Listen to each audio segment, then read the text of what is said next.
guys, so today I'm going to be doing my October wrap up. Now October was my worst month of reading for the whole year. I only read 6 books, which if you know me is not normal, but really work has been getting on top of me. When I come home I'm just exhausted and I just have little time to read. The time that I read during bed I read a couple of chapters and then fall asleep. So I really plan on working on it this month and getting better, though to be honest it's like the 5th day of the next month and I haven't gotten much better yet, but I'm working on it. I really am. But whilst I didn't read that many books, I still had a pretty good reading month in terms of what I did read. So let me get into the books that I actually did complete. The first book I read was Living Dead Girl by Elizabeth Scott, and I borrowed this from the library. It was really intense but a really important read and I actually really enjoyed it. It's about a girl who has been captured. Her name is Alice and she was taken by Ray 5 years ago. And she is, as the title suggests, a living dead girl. It's a hard book, it's not easy, it doesn't romanticize this topic at all, but because of that I found this book really good and interesting and I felt like it handled the topic really well. And some people were like, I don't know why this is marketed as a YA novel. We should be protecting our young adults. But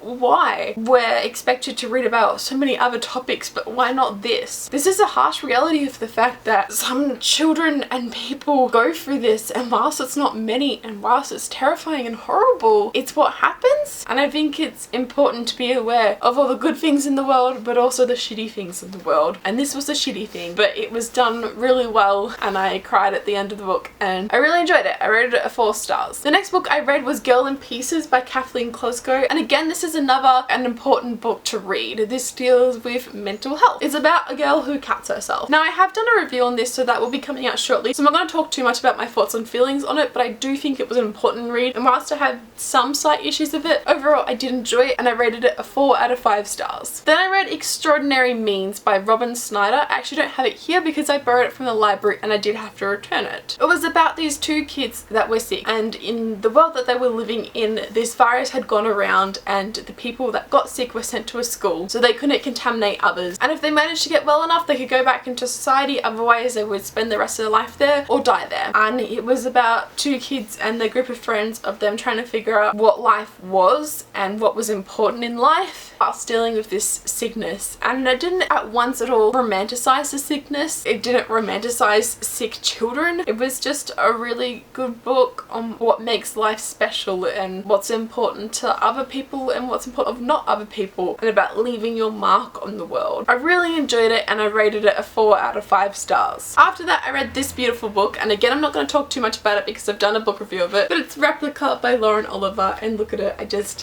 I love the cover. By the way, I've actually started an Instagram. I'll leave a link down below, but it's Becca the Book Reviewer, and I've just gotta say that like the photos have been pretty good if I do say so myself. So if you want to see what I'm currently reading, or book photos, or just other general photos of my bunnies and stuff like that, then go check out my Instagram. Anyway, Replica was an interesting book. I wasn't really too sure what I was gonna think of it, but overall I kind of enjoyed it. I think I rated it a 3.5, 4 stars. As I said, I do talk a lot about it in my book review, so if you want to go check that out, go check it out. I would recommend watching it, just saying. But I am excited to see where this series goes. After that I read 3 Dark Crowns by Kendra Blake, and again I've done a book review of it. It's actually out, so you can go watch that. It's on my channel, go watch it. But I really liked this book. It follows these 3 sisters who are going to become queen. However, the catch is really one of them is going to be queen and the other 2 are going to have to die. These 3 sisters are going to have to kill each other, and the sister who wins this fight to the death will become queen. All 3 sisters have different powers and it's really interesting and dark and gritty, and I just really liked it. I really love Kendra Blake's writing and I really enjoyed it. There were some plot twists in here that I did not see coming, and I'm super excited to see where this series goes. I rated this book a 4 out of 5 stars. And the last book I read was something that I normally don't pick up, but I'm glad that I did. It was Gilded Years by Karen Teneby. I rated this book a 3.5 out of 5 stars, and it's based on a true story. It's about this girl named Anita, and Anita is the first African American woman to attend the prestigious school Vassar. However, nobody knows. She can pass as just white enough that nobody knows her secret. However, if people find out her secret, her whole world can come tumbling down. Anita has always kept herself at a distance from her classmates, just trying to pass through this school so she can graduate and get back to being who she really is. However, in the last year, she gets roomed with this girl named Lottie, and the 2 really quickly become fast friends despite Anita trying to stay away. However, Lottie brings with her a world where Anita Anita has always tried to keep herself hidden from, knowing that if her secret got out in this world, everything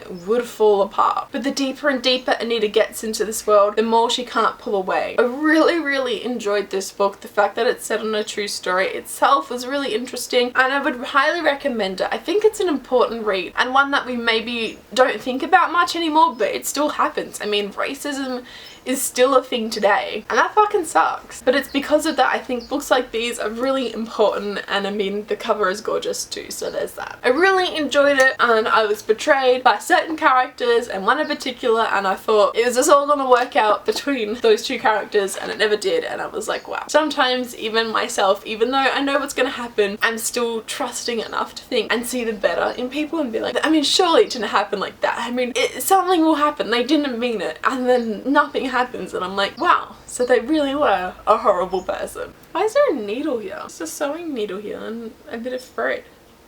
What the heck? But yeah, these were the books I read in the month of October. As I said, it wasn't a good reading month in terms of how many books I read, but because of most of these books did average a 4 stars, it was a good reading month in terms like I didn't read any shit books, so that's always good. Let me know in the comments below what you read in the month of October, and like this video if you liked it, subscribe if you'd like to see more book related videos from me, and I will see you next time. Okay, bye! Do you like my Sailor Moon dress? That's really cute, look at it, like I love it. Follow my Snapchat so you can see selfies of me in my Sailor Moon dress.